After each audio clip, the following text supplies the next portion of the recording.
Mobile के कितने नुकसानात हैं, जहाँ पर इतने फ़ायदे हैं वहाँ पर इतने नुकसानात क्या हैं। जी डॉक्टर साहिबा, बहुत शुक्रिया आपके टाइम का। अस्सलाम वालेकुम। आपने जैसे भी जिक्र किया है कि जहाँ हमारे स्क्रीन के फायदे हैं वहीं पे हमारे नुकसान भी है। तो इसमें सबसे पहले मैं जो बात करना चाहूंगी कि देखिए आजकल हम उस दौर में हैं जहाँ पर हर घर में, हर ऑफिस में, स्कूल में, यूनिवर्सिटीज में हम सब टेक्नोलॉजी के साथ लिंक है। अब मसला वहाँ से शुरू होता है जब हम इन टेक्नोलॉजी का, गैजेट्स का यूज के बजाय मिसयूज या अब्यूज करना शुरू कर देते हैं। तो बहुत इम्पॉर्टेंट है कि हमने कुछ ऐसी बाउंड्रीज सेट करनी होती है जो कि हमें सोशल मीडिया की स्क्रीन यूज से या हमारे गैजेट यूज से जो होता है वो हमें उसके जो अवर्सिव इफेक्ट्स होते हैं, साइड इफेक्ट्स होते हैं, उनसे हम अपने आप को सेफ रख सकते हैं। बिल्कुल जी डॉक्टर साहिबा, बिल्कुल बहुत सही बात की आपने कि हम जहाँ पर उसके फ़ायदे हैं वहाँ पर नुकसान भी हैं, तो हमने उसका यूज़ या मिसयूज़ करना है वो हमारे अपने हाथ में है। अच्छा, मुझे ये बताइएगा कि जो लोग फ़ोन यूज़ करते हैं, बहुत ज़्यादा यूज़ करते हैं, वो लोग, उनके बिहेवियर में क्या चेंजेस आते हैं?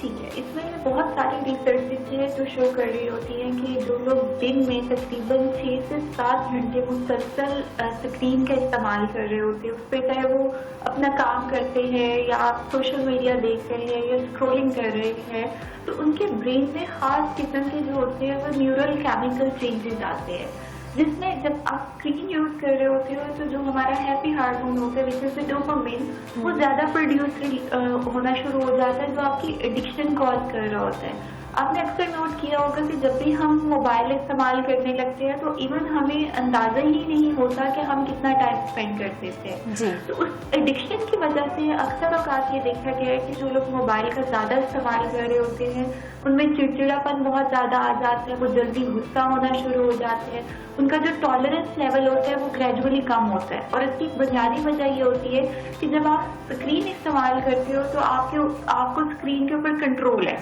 आप अपनी मर्जी के मुताबिक उसको चलाते हो, अपनी मर्जी के मुताबिक उसको ऑपरेट करते हो।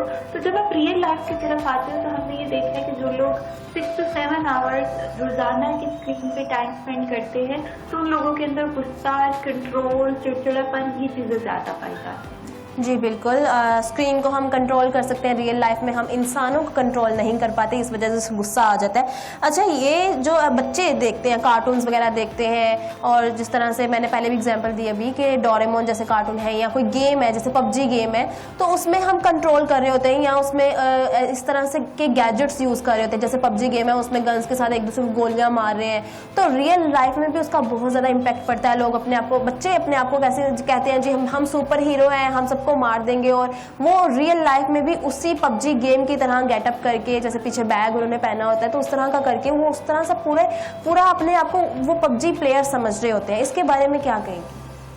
देखिए, बच्चों के बारे में हमें बहुत सेंसिटिव रहना पड़ता है क्योंकि बच्चों की जो एज होती है 6 ईयर्स से लेकर 12 ईयर्स तक, ये डेवलपमेंटल पीरियड होता है। तो इसमें जो बच्चे होते हैं वो मॉडल करते हैं, इमिटेट करते हैं कि वो जो चीजें देख रहे होते हैं, चाहे वो उनकी फैमिली मेंबर्स है, उनका सोशल सर्कल है, या वो स्क्रीन का इस्तेमाल करके जिसमें इस तरह की जो पुरतशद्दुद गेम्स वगैरह होती है, तो ऑटोमेटिकली उनका ब्रेन उसी चीज को मॉडल करना शुरू कर देता है। वो अपने आप को इन करैक्टर्स में जो होते हैं वो फिट करना शुरू कर देते हैं, जिसके बहुत सारे केसेस जो है वो पहले गुजरे हैं जिसमें बहुत नेगेटिव इसके आउटकम आए कि बच्चों ने अपनी टीन एज में जो है वो दूसरों को नुकसान पहुंचाना शुरू कर दिया या ओवर पावर का जो मिसयूज है वो करना शुरू कर दिया। तो इसमें अगेन मैं वही बात कहूंगी कि जब आप बिन पेरेंट्स बच्चों को स्क्रीन देते हो तो उनके लिए आपने कोशिश करनी है कि कुछ चीजों की आपने लिमिट रखनी है, कुछ चीजों को आप खुद से कंट्रोल जब करते हो तो बच्चों को एंटरटेनमेंट के लिए आप जरूर मोबाइल में, गेम्स में कर लाना है, उसमें लाए, स्क्रीन टाइम यूज करें, बट एक लिमिट और उनके ऊपर एक सुपरविजन हो कि बच्चे किसी भी चीज की स्ट्रेस में नहीं जाए। लेकिन मोबाइल फ़ोन से जान छुड़वाना भी एक बहुत अपने आप में मुश्किल काम है, क्योंकि बच्चों को हम मना करते हैं लेकिन बड़े भी, अभी मेरे साइड पे भी फ़ोन पड़ा है, मैं भी ब्रेक आती है तो फ़ौरन अपना फ़ोन चेक करती हूँ कि कहीं कुछ आया, कोई नोटिफिकेशन तो नहीं आया, कोई मैसेज तो नहीं आया। तो बड़े भी इस बीमारी में, मैं तो इसको बीमारी कहूँगी, फ़ोन नहीं है, ये एक बीमारी है, और ये जैसे एक फोबिया होता है, जैसे लोगों को इस तरह की चीज़ें होती हैं कि जैसे कुछ लोग ये समझते हैं कि हमारे हाथ गंदे हैं, वो हर 5 मिनट बाद जाके हाथ धोते हैं। तो वो एक इस तरह की मेंटल डिसीजेज होती हैं, तो ये इसको भी आप किसी दिमागी किसी बीमारी में कंसीडर करेंगी? ठीक है, देखिए अभी जिस तरह आपने कहा कि मेरे ज़हन बार बार मेरे फ़ोन की तरफ जाता है कि इसको हम बोलते हैं फियर ऑफ मिसिंग आउट। कि फियर ऑफ मिसिंग आउट में ये होता है कि आप बार बार अपना फ़ोन स्क्रीन चेक करते हुए कोई नोटिफिकेशन तो नहीं आई हुई, किसी का कोई हमें मैसेज या हमें कोई अपडेट तो नहीं आई हुई, तो this is considered as an addiction. जैसे एडिक्शन में आप बार बार एक काम करने के ऊपर कंपल्सिव आपका रिएक्शन होता है। ये चीज़ बहुत कॉमनली आपके मेंटल डिसऑर्डर्स के साथ लिंक कर रही होती है कि अगर आप इस पैटर्न पर एक लंबे अरसे तक चलते हैं तो ये ऑब्सेसिव कंपल्सिव डिसऑर्डर में भी कन्वर्ट हो सकता है। और ऑब्सेसिव कंपल्सिव का जैसे आपने जिक्र किया कि कुछ ख्यालात आपके ज़हन में बार बार आना शुरू हो जाते हैं जो सफाई से मुताल्लिक होते हैं।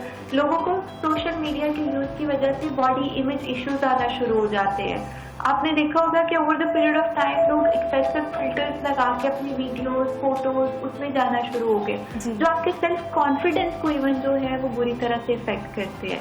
तो अगर हम इसकी लिस्ट आउट करना शुरू करें नेगेटिव चीज़ों का, तो it has a huge list जो हम फिगर आउट करते हैं, आपके खाने पीने से लेके आपके सोने की रूटीन से लेके आपकी ड्रेसिंग की रूटीन, आपकी कामकाज, सारी चीज़ें इसकी वजह से अगर आप इसको कंट्रोल लिमिट में नहीं यूज़ करते तो वो बुरी तरह से मुतासर हो रही होती हैं। जी, जैसे कि आपने ये बात तो वैसे काबिले तारीफ है। जैसे आपने कहा कि क्या नाम है, इसमें हम हर 2 मिनट बाद जैसे फ़ोन पड़ा हुआ है, हम कोई काम नहीं करें, फ्री है, अगर हम सोने के लिए सो रहे हैं तो हम कहते हैं यार सोने से पहले एक बार चेक कर लेते हैं। और जब हम चेक करते हैं तो हमें पता नहीं चलता कि हम सिर्फ 5 मिनट के लिए फ़ोन पकड़ा था, लेकिन वो इतना लंबा चला गया, घंटा 2-2 घंटे लोग सोने से पहले फ़ोन ऐसे बस चेक करने के लिए पकड़ते हैं और फिर वो 2 घंटे कहाँ गुजर जाते हैं उनको पता ही नहीं चलता। तो इससे किस तरह से छुटकारा पाया जाए, किस तरह से हम इस चीज़ को कम किया जाए, क्योंकि ये बहुत ज़्यादा होता जा रहा है। और लोग जैसे कुछ भी जैसे अक्सर मैं आपको एग्जांपल दूं कि एक बार मेरी मम्मा ने मुझे बोला कि फ्रिज में खाली बर्तन थे खा के रखे, तो मम्मा ने कहा बोला कि किचन में रखा। तो फ़ोन यूज़ करते करते मैं किचन में रखने के बजाय बेदहानी मैंने उनको खाली बर्तन फ्रिज में रख दिए। तो इसमें हम अपने काम का कितना हर्ज करते हैं, ये तो मैंने छोटी सी एग्जांपल दी। हम अपने ऑफिस वर्क में जो लोग काम करते हैं, ऑफिस जाते हैं या हाउस वाइफ्स जो होती हैं, वो भी इट्स इज़ अ ड्यूटी। तो इन चीज़ों की वजह से, हम मोबाइल की वजह से अपने डेली लाइफ में कितनी ख़राबी पैदा कर रहे हैं, अपने लिए कितनी ज़्यादा मुश्किलात पैदा कर रहे हैं, इस बारे में।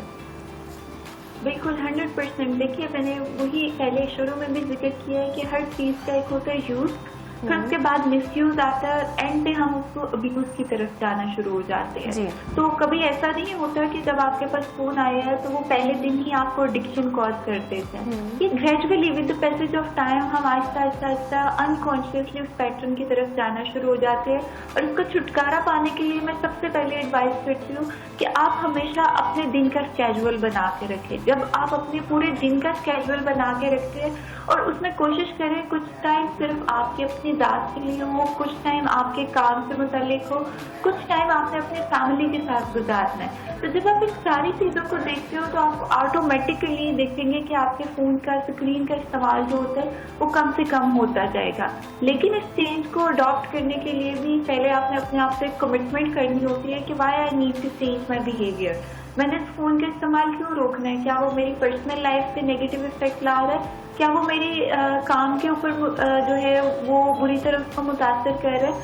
या अगर आप स्टूडेंट हैं तो वो आपके एजुकेशनल परफॉर्मेंस के ऊपर नेगेटिव इफेक्ट कर रहा है। तो जब तक हम उसके कॉन्सिक्वेंसेस को नहीं देखेंगे तब तक हम उसको चेंज नहीं कर सकेंगे। अच्छा, वैसे मैंने फ़ोन का एक और जो है बुरा असर ये देखा है, मैं अपनी एग्जांपल्स दे रही हूँ घर के बच्चों की। एक तो मेरे भांजे की आंखें ख़राब हो गई फ़ोन देखने से, दूसरा ये कि उसकी लैंग्वेज चेंज हो गई। जैसे हम हिंदी वो लोग कार्टून देखते हैं ना, तो हम उर्दू में किसी ख्वाब को ख्वाब कहते हैं, वो सपना कहते हैं। सपना, जी, बच्चा है वो, अब बच्चे को क्या पता कि सपना क्या है, तो वो कहता है जी मम्मा मुझे सपना आया था। या फिर वो उनके बिहेवियर में, इस तरह चलने के स्टाइल में चेंज आ जाता है। बिल्कुल, और ये चीज़ बहुत कॉमन हमारे पास जब पेरेंट्स अपने बच्चों को लेकर आते हैं, कुछ स्पीच डिले के साथ होते हैं, कुछ बच्चों को स्पीच इश्यूज आना शुरू हो जाते हैं, तो उसमें पेरेंट्स बड़े फख्र से हमें बता रहे होते हैं हमारे बच्चे ने ये वाली लैंग्वेज जो है हमने तो नहीं सिखाई, उसने फ़ोन से सीखी है।